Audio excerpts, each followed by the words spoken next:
नमस्कार मित्रों, बहुत बहुत स्वागत है आपका अपने YouTube चैनल स्टडी वायर में। इस वीडियो में हम डिस्कस करेंगे एनवायरनमेंट पेडागोजी का लेक्चर नंबर 2। मतलब हमने पर्यावरण शिक्षा शास्त्र स्टार्ट कर चुके हैं और शिक्षा शास्त्र का एक लेक्चर ऑलरेडी अपलोड हो चुका है। ठीक है फ्रेंड्स, तो यहाँ पर हम पेडागोजी के ही 20 क्वेश्चन डिस्कस करने वाले हैं, तो वीडियो को अंत तक देखिए।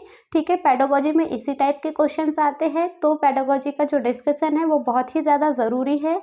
तो हम इन वीडियो के थ्रू पेडागोजी का डिस्कशन भी करेंगे और क्वेश्चंस कैसे आते हैं, किस तरीके से उन्हें सॉल्व करना है, सारी चीज़ें हम वीडियो के बीच बीच में डिस्कस करते रहेंगे। ठीक है फ्रेंड्स, तो चलिए बात करते हैं हमारे सेशन की। हमारे सेशन का जो पहला क्वेश्चन है उसकी बात हम यहाँ पर करते हैं। ओके, तो ये है क्वेश्चन नंबर 1, प्रश्न नंबर 1।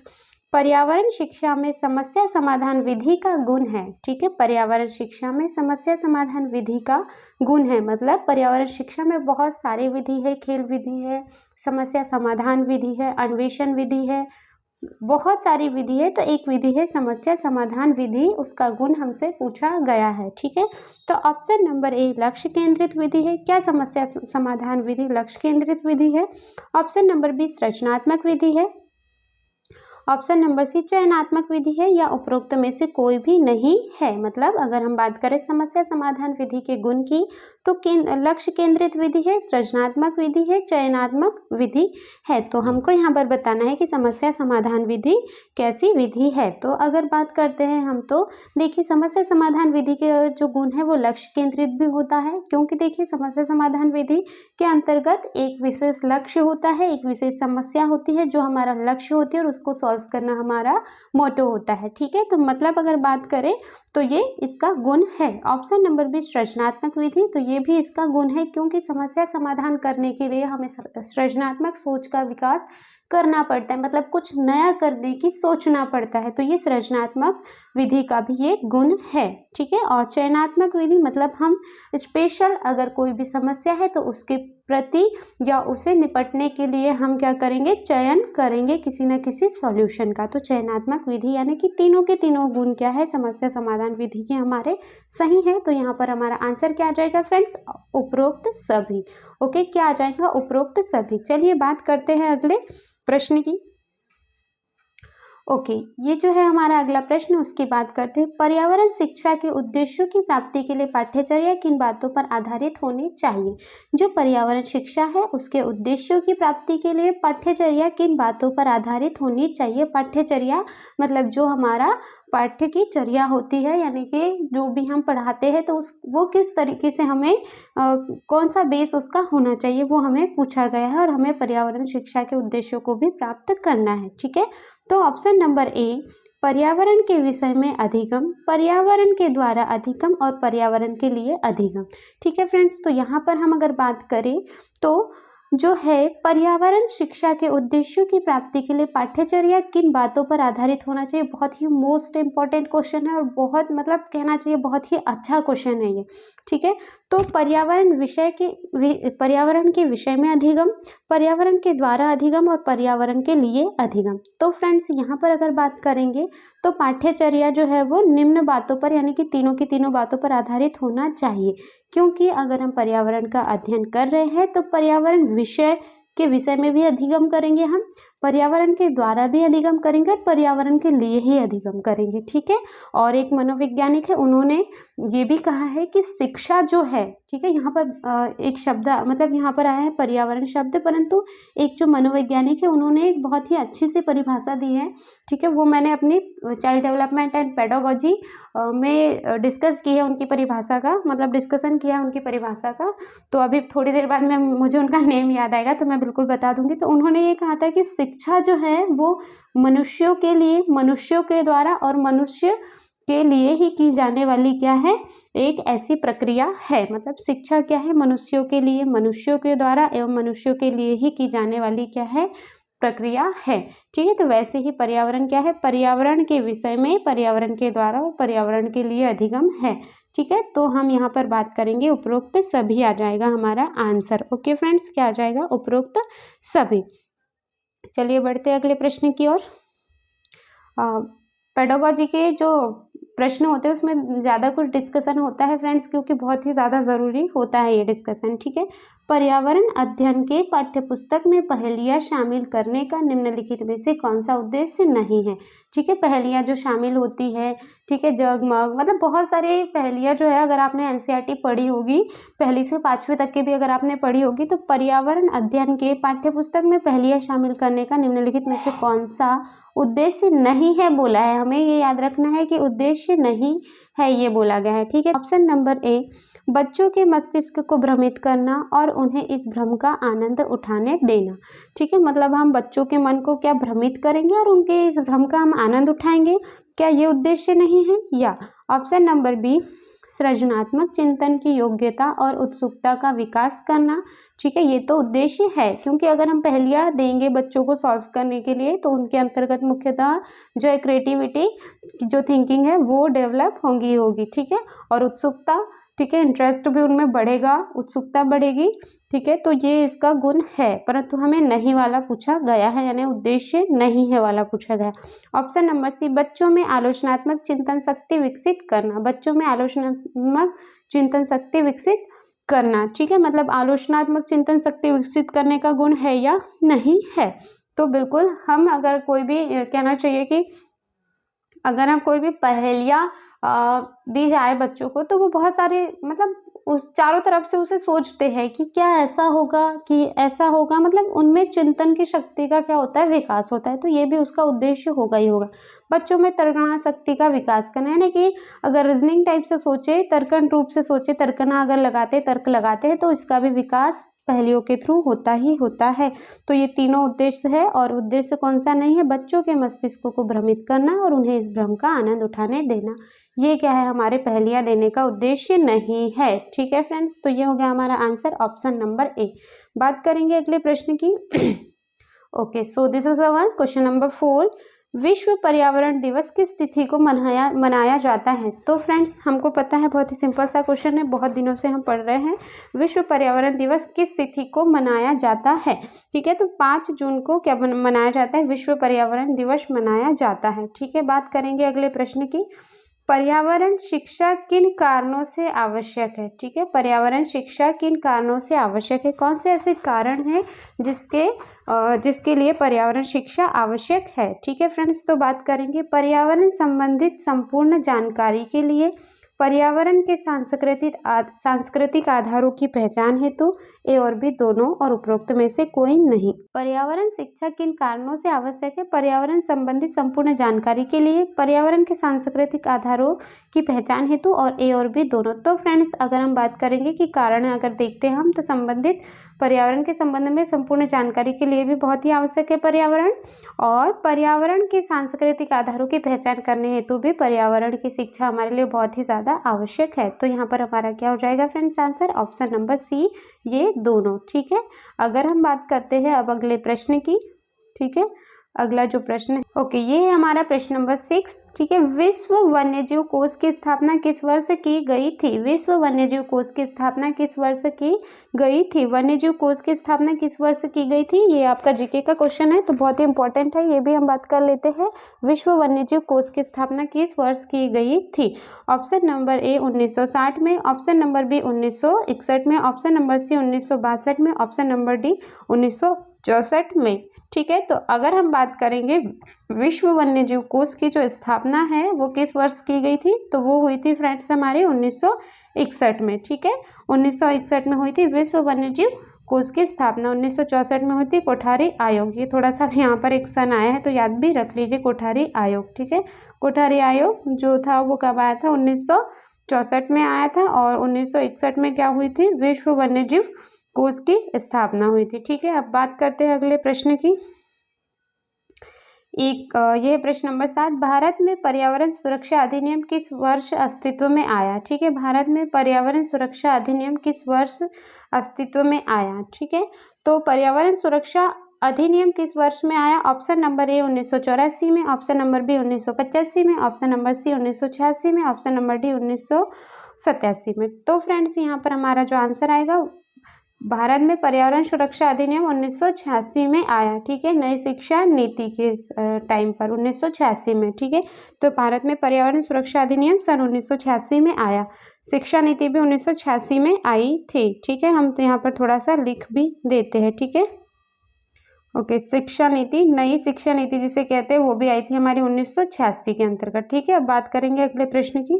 तो ये हमारा प्रश्न नंबर 8, जून 1992 में पृथ्वी सम्मेलन का आयोजन किस देश में किया गया था, ठीक है। जून 1992 में पृथ्वी सम्मेलन का आयोजन किस देश में किया गया था? Option number A Brazil, option number B Japan, option number C Canada, option number D रूस, ठीक है। तो यहाँ पर हमारा जो आंसर होगा फ्रेंड्स, उसकी बात हम यहाँ पर कर लेते हैं डायरेक्टली, तो ये होगा हमारा ब्राजील, ठीक है। 1982 में जो ब्राजील में क्या हुआ था, पृथ्वी सम्मेलन का आयोजन हुआ था रियो डी जेनेरो के ब्राजील के अंतर्गत, ठीक है। तो यहाँ पर हो गया हमारा आंसर ऑप्शन नंबर ए, ठीक है। बात करेंगे अगले प्रश्न की।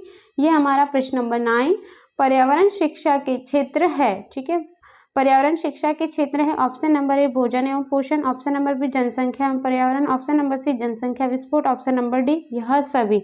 अगर हम बात करें तो पर्यावरण शिक्षा के जो क्षेत्र है, फील्ड जो है, तो वो हम देख लेते हैं। भोजन एवं पोषण का अध्ययन भी हम करते ही करते, जनसंख्या एवं पर्यावरण का अध्ययन भी हम करते ही करते पर्यावरण के अंतर्गत, ठीक है। और जनसंख्या विस्फोट का भी हम अध्ययन करते ही करते हैं पर्यावरण के अंतर्गत। मतलब अगर शिक्षा के क्षेत्र की बात करते हैं तो यह सभी क्या हो जाएगा, हमारा आंसर हो जाएगा। ओके, बात करेंगे अगले प्रश्न की। ये हमारा प्रश्न नंबर 10, ठीक है। शायद बहुत ज़्यादा स्पीड में हो रहा है।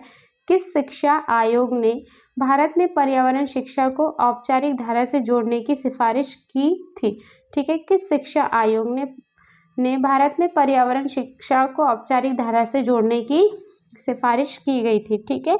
तो option number A Hunter Commission, option number B Sadler आयोग, ऑप्शन नंबर डी हर्टोग क्या लिखा हुआ है, हर्टोग समिति, और ऑप्शन नंबर डी कोठारी आयोग। तो फ्रेंड्स जो कोठारी आयोग है सन 1964 में जो आया था, सन 1964 में जो आया था कोठारी आयोग, तो उन्होंने क्या कहा था उन्होंने ये कहा था कि जो पर्यावरण शिक्षा को हम औपचारिक धारा से जोड़ने की सिफारिश की थी, उन्होंने पर्यावरण शिक्षा को औपचारिक धारा से जोड़ा गया था, ठीक है। यानी कि हमें ये बताया गया था कि सभी विषय की तरह पर्यावरण शिक्षा भी एक अनिवार्य विषय के रूप में औपचारिक धारा में जोड़ी जाए। ये बात किसने कही थी? ये बात की गई थी सन 1964 में जो आए थे कोठारी आयोग, सन 1964 में उन्होंने ये कहा था कि पर्यावरण विषय को भी अनिवार्य विषय के रूप में सम्मिलित किया जाए। ओके, बात करते हैं अगले प्रश्न की। अब ये हमारा प्रश्न नंबर 11, ठीक है। कोठारी समिति ने अपनी रिपोर्ट में क्या सिफारिश की गई थी, ठीक है। कोठारी समिति जो 1964 को आई थी, ठीक है।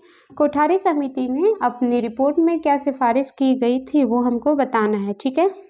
ऑप्शन नंबर ए पर्यावरण शिक्षा को उच्चतर संस्थानों में ही पढ़ाया जाए, ये तो बिल्कुल ही नहीं की होंगी क्योंकि ये नेगेटिव है। ऑप्शन नंबर बी पर्यावरण शिक्षा का औपचारिक धारा से जोड़ा जाए, हाँ ये बात कही है। ऑप्शन नंबर सी प्राथमिक स्कूलों में भौतिक एवं जैव पर्यावरण को शामिल ना किया जाए, ये भी नेगेटिव वाली बात। नेगेटिव वाले जो आंसर होते हैं ना फ्रेंड्स, पहले तो उनको बहुत अच्छे से समझने की कोशिश किया करो, ठीक है। यानी कि जो ऑप्शंस होते हैं वो हमारे आंसर नहीं होते, ठीक है। ऑप्शन नंबर डी पर्यावरणीय शिक्षा को प्राथमिक स्तर से ही सैद्धांतिक रूप से लागू किया जाए, ठीक है। तो ये NCF 05 ने ये बात की गई थी कि पर्यावरण शिक्षा को प्राथमिक स्तर से ही सैद्धांतिक रूप से लागू किया जाए, NCF 05 ने ये बात की थी। लेकिन कोठारी आयोग ने ये कहा था कि जो पर्यावरण शिक्षा है, यहाँ मैं कुछ पर्यावरण शिक्षा का औपचारिक धारा से जोड़ा जाए, पर्यावरण शिक्षा को औपचारिक धारा से जोड़ा जाए, ये बात की थी कोठारी समिति ने, ठीक है। अब अगले प्रश्न की हम करते हैं बात।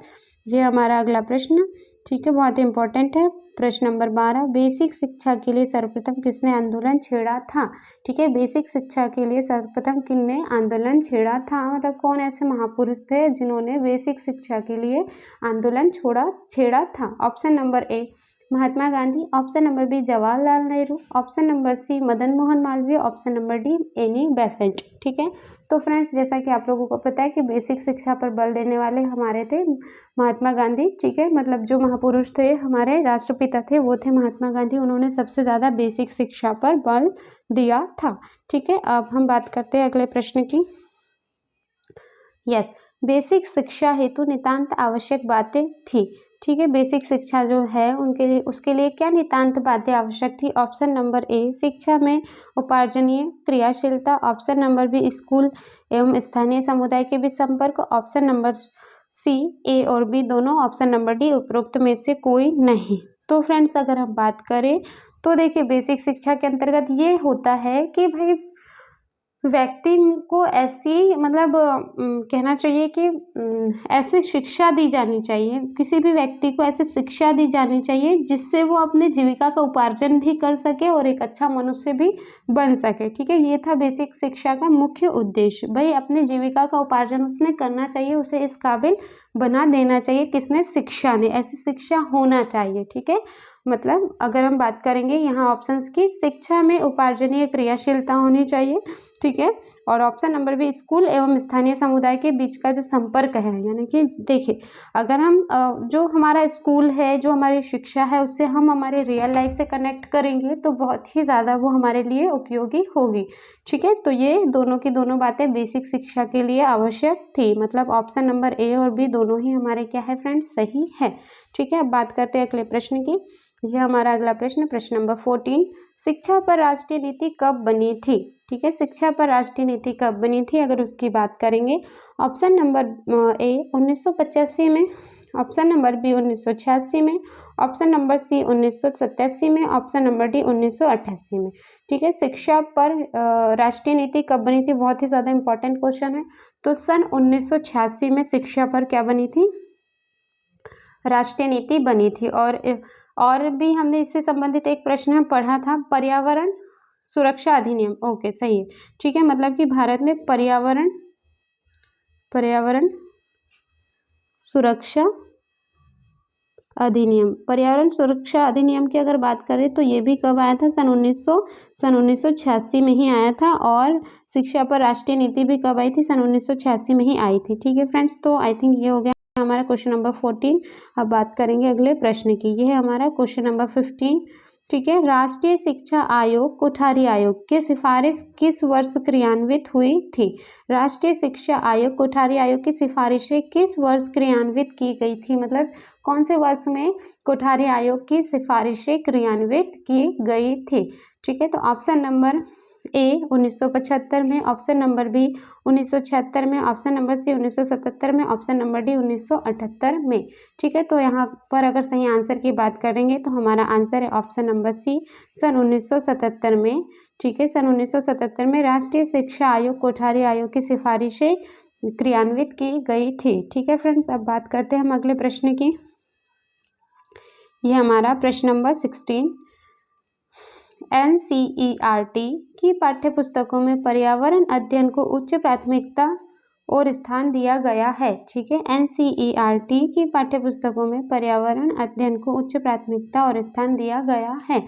ऑप्शन नंबर क्यों दिया गया है? कुछ ऐसा ही यहाँ पर पूछा गया है। ऑप्शन नंबर ए अधिक संख्या में अभ्यास प्रश्नों को शामिल करने के लिए, तो बिल्कुल नहीं हो सकता। ऑप्शन नंबर बी विषय की आधारभूत संकल्पनाओं की व्याख्या करने के लिए, ऑप्शन नंबर सी चिंतन और विस्मय के लिए शिक्षार्थियों को अवसर उपलब्ध कराने के लिए, और ऑप्शन नंबर डी तकनीकी शब्दावली की सटीक परिभाषा उपलब्ध कराने के लिए। ये भी नहीं होगा। ठीक है, तो यहाँ पर हम ये दोनों की ही बात कर लेते हैं। ठीक है, विषय की आधारभूत संकल्पनाओं की व्याख्या करने के लिए, तो केवल और केवल व्याख्या ही नहीं होती है किसी भी चीज़ की। ठीक है, मतलब अभी की जो शिक्षा नीति है वो रटने पर या मौखिक रूप से बोलने पर, लेक्चर्स पर उतनी ज़्यादा फोकस नहीं करती है। ठीक है, अभी की जो शिक्षा है वो मुख्य रूप से फोकस करे चिंतन और विस्मय के लिए, चिंतन और विस्मय के लिए शिक्षार्थियों को अवसर उपलब्ध कराना। ठीक है, मतलब हम पर्यावरण अध्ययन को अगर बढ़ावा दे रहे हैं तो हम बच्चों को इसलिए बढ़ावा दे रहे हैं, यानी कि बच्चों के लिए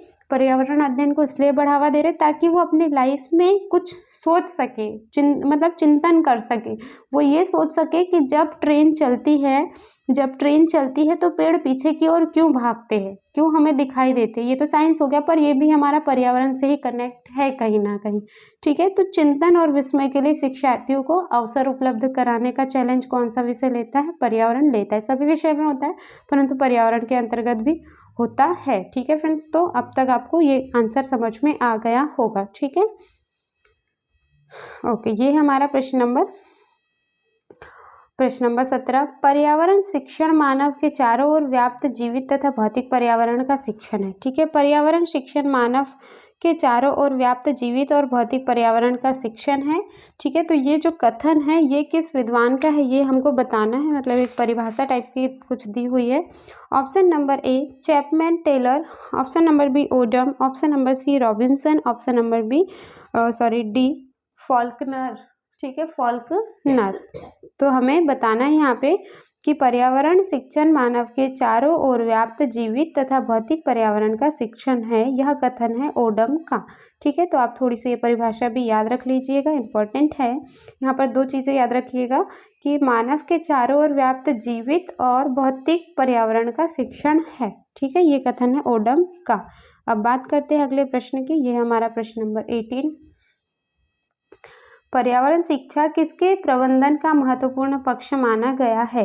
ठीक है, पर्यावरण शिक्षा किसके प्रबंधन का महत्वपूर्ण पक्ष माना जाता है? ऑप्शन नंबर ए सामाजिक प्रबंधन, ऑप्शन नंबर बी आवासीय प्रबंधन, ऑप्शन नंबर सी पर्यावरणीय प्रबंधन और ऑप्शन नंबर डी यह सभी। तो किसके प्रबंधन का महत्वपूर्ण पक्ष है पर्यावरण? तो देखिए, अगर हम पर्यावरण में प्रबंधन की बात करते हैं तो हम सामाजिक प्रबंधन भी करते ही करते हैं, आवासीय प्रबंधन भी हम करते ही करते हैं और पर्यावरणीय प्रबंधन भी करते हैं। मतलब तीनों टाइप के जो प्रबंधन है उसकी बात यहाँ पर की गई है। ठीक है फ्रेंड्स, क्या हो गया हमारा यहाँ तीनों टाइप के जो प्रबंधन है वो पर्यावरण शिक्षा के लिए बहुत ही ज़्यादा महत्वपूर्ण है। ठीक है, अब चलते अगले प्रश्न की ओर। यह हमारा सेकेंड लास्ट क्वेश्चन। ठीक है, भूगोल एक सामाजिक विज्ञान के साथ साथ और किस विज्ञान का विशेष अंग माना गया है? मतलब किस विषय का विषय होना चाहिए। ठीक है, हाँ, भूगोल एक सामाजिक विज्ञान के साथ साथ और किस विज्ञान का विशेष अंग माना गया है? ठीक है, भूगोल के अंतर्गत और क्या क्या चीज़ें आती है? ऑप्शन नंबर ए रसायन विज्ञान, ऑप्शन नंबर बी भौतिक विज्ञान, ऑप्शन नंबर सी मनोविज्ञान, ऑप्शन नंबर डी पर्यावरणीय विज्ञान का। तो फ्रेंड्स, यहाँ पर अगर हम बात करते हैं हमारे सही आंसर की, तो जो हमारा सही आंसर है वो है ऑप्शन नंबर बी भौतिक विज्ञान का। ठीक है, भूगोल के अंतर्गत और भी चीज़ें आती है, भौतिक विज्ञान भी आती है। ठीक है, मतलब आता है। प्रश्न नंबर 20, जलवायु परिवर्तन एवं प्राकृतिक आपदाएं संबंधित विषयों का अध्ययन किया जाता है। जलवायु परिवर्तन एवं प्राकृतिक आपदाओं में संबंधित विषयों का अध्ययन किया जाता है। ऑप्शन नंबर ए भौतिक भूगोल में, ऑप्शन नंबर बी पर्यावरणीय भूगोल में, ऑप्शन नंबर सी भू आकृति भूगोल में, ऑप्शन नंबर डी वैश्विक भूगोल में। तो यहाँ पर हम अगर बात करते हैं तो जलवायु परिवर्तन एवं प्राकृतिक आपदाओं से संबंधित विषयों का अध्ययन किया जाता है, वो आएगा हमारा पर्यावरणीय भूगोल में। और फ्रेंड्स, थोड़ा सा मुझे क्वेश्चन नंबर 19 में थोड़ा डाउट है, मैं एक बार फिर से देख लेती हूँ। ठीक है, हाँ, ओके। तो ये है हमारा क्वेश्चन नंबर 19। यहाँ पर लिखा गया था भूगोल एक सामाजिक विज्ञान के साथ साथ और किस विज्ञान का विशेष अंग माना गया है? तो पर्यावरणीय विज्ञान का आंसर आएगा यहाँ पर। ठीक है, यहाँ पर आ जाएगा पर्यावरणीय विज्ञान का एक विशेष अंग माना गया है, क्योंकि पर्यावरण विज्ञान के अंतर्गत भूगोल भी आ जाता है। ठीक है, थोड़ा थोड़ा रसायन भी आ जाता है, भौतिक भी आ जाता है। तो फ्रेंड्स, यहाँ पर होता है हमारा सेशन एंड। ठीक है, ये हमारा पेडागोजी का लेक्चर नंबर 2। ठीक है फ्रेंड्स, अगर आपको वीडियो पसंद आता है तो लाइक कीजिए और कमेंट कीजिए और अपने मित्रों के साथ ज़्यादा से ज़्यादा शेयर कीजिए। वीडियो बहुत ही ज़्यादा यूज़फुल होने वाला है, क्योंकि थ्योरी जो पेडागोजी के वीडियोस मतलब प्रश्न जो आते हैं पेडागोजी के वो इसी टाइप के आते हैं। ठीक है, सारे के सारे प्रश्न अटेम्प्ट कीजिए और इन प्रश्नों के थ्रू आपके अंदर वो समझ बनेगी जो आपको अपने एग्ज़ाम के लिए बहुत ही ज़्यादा यूज़फुल होने वाली है। ठीक है फ्रेंड्स, अब मिलेंगे हम अगले वीडियो में, तब तक के लिए जय Hind and thank you very much.